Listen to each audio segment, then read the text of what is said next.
হায় রে বেহায়া জাতি রে আমরা। হ্যাঁ, আশা করি স্ক্রিনে যে ছবিটা দেখতে পাচ্ছেন, কেন এই ছবিটা অ্যাড করছি ভালোভাবেই জানি। 1% জমি নিয়ে অলরেডি 3বার রেজিস্ট্রি করে বিক্রি করছে। প্রথমবার তো মোটামুটি প্রাপ্তবয়সের একটি পুরুষের কাছেই বিক্রি করেছিল। সেখান থেকে আবার সেই একই জমি রেজিস্ট্রি করে বৃদ্ধ বয়সের একটি নানার বয়সের দাদার বয়সের মানুষের কাছে বিক্রি করেছিল। সে ব্যক্তিটা মারা গেছে, সসম্মানে আল্লাহ পাক তাকে বেহেশত নসিব করুক। তৃতীয়বারের মতো আবার সেম বয়সীর একটি ছেলের কাছে জমিটা বিক্রি করছে। তো ওই পর্যন্ত থাক না ভাই, রেজিস্ট্রি করে তোর ওই 3 কানি ছোট্ট জমিটা অলরেডি তুই রেজিস্ট্রি করে 3 বেচা দিছ। তো তাহলে বর্গা তুই কতবার দিছ? ওই জমিটা তুই বর্গা কত মানুষের কাছে দিছ, এটা কিন্তু আমরা কেউ বলতে পারবো না। তো আমরা কেউ কিছু বলছি? তোর নিজের কাপড় সরাই ঠিক করে অমুক করে তমুক করে কত রঙ্গ ভঙ্গ করে আওয়ামী লীগের কালে 17টা বছর তুই বিজনেস করছ তো অনলাইনে। তোর তো সফলতা তো কাপড় তো তুই সফলতাটা পাইছ।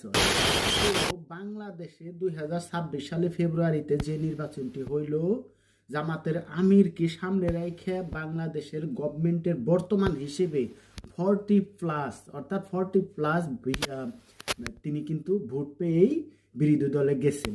আর সেই জামাতের আমিরের বিরুদ্ধে তুই কথা বলিস, তুই জামাত ইসলামের নিবন্ধন বাতিল চাস। আচ্ছা, তোর কি আছে রে ভাই? ওই 1 কানি অর্থাৎ 1% জমি, তার 3 কানি হচ্ছে তোর জমির আয়তন।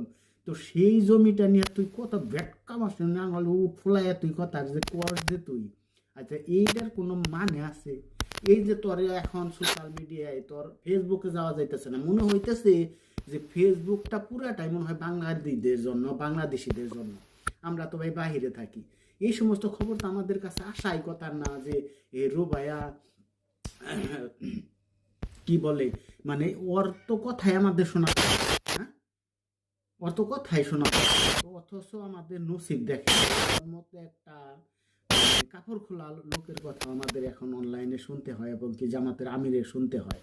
তো এখন তো দেখতেছেন, আমি রিকোয়েস্ট করবো যারাই অনলাইনে ক্রয় করেন অর্থাৎ ক্রয় বিক্রয় করেন, এই সমস্ত মহিলাদের কাছ থেকে একটু দূরে থাকবেন। এ কিন্তু মানুষের জীবনটাকে একবার অতিষ্ঠ করে ফেলবে। মানে 17 বছর তো শেখ হাসিনা মা, আর ওর বাবা ছিল ওর বাবা, শেখ মুজিবর ছিল বাবা। তো যাই হোক, মানে বাপ বেটিকে এই স্বামী স্ত্রী বানাইয়া ফেলেছিল। তারেক জিয়া বাবা হয়েছে, জানি না মা আবার কোন। তো সবাই ভালো থাকবেন।